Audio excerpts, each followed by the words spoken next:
In this segment, we're going to talk about cleaning a trout. And this is a really useful kind of thing because trout are really nice and easy to clean. And we also want to make sure, like in an area like this, they ask that when you clean a fish, make sure that you keep the tail and the head on.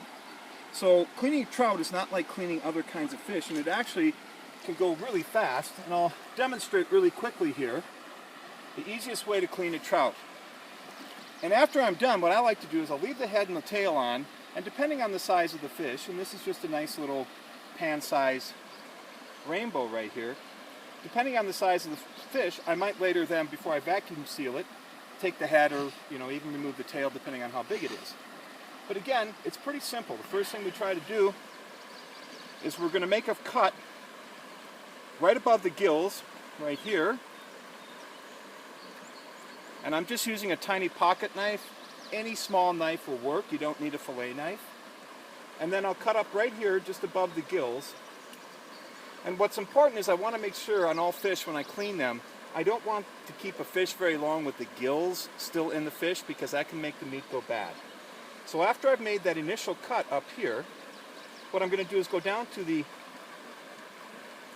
anal opening here, and I'm just going to cut straight up this way.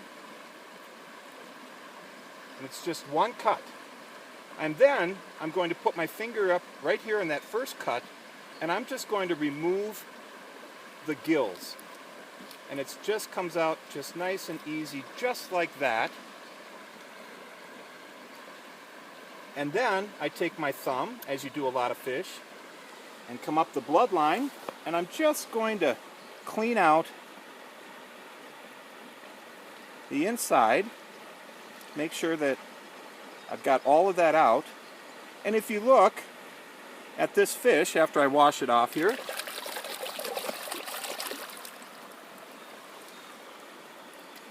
it's nice and clean. It's two little cuts up here. Take out the gills because that's important. Remove the insides, and there you have it. That fish is ready to go. It's now street legal in case we get checked. And that one goes in the bag. The last thing, and that I like to do, and for those of you who are squeamish, you can turn away, but I always like to see what the heck it is that they're eating. And again, I'll just open up the stomach, and what we'll find here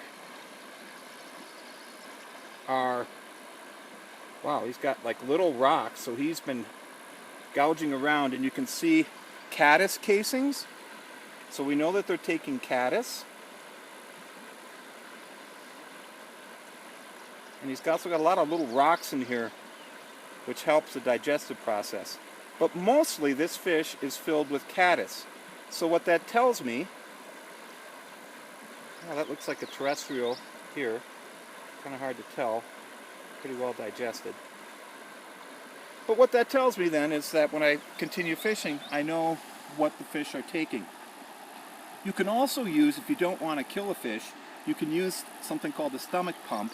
And a lot of fishermen will do that if they're not sure what's happening. And you just take the fish, gently turn it upside down, and then you can pump its stomach, and you can find out what it's been eating. It's always seemed like a kind of an odd thing to do, but it does work.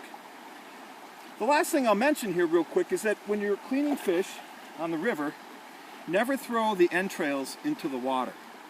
You always want to leave them on shore. In the water, it's going to take a long time for them to break down. If you leave them on shore, it's pretty much a guarantee overnight that one of the critters or kind of mink or whatever are going to pick it up. So always just throw it back into the woods a little bit, and there. Guarantee that little chunk of intestines will be gone by tomorrow. So there you have it. Easy peasy.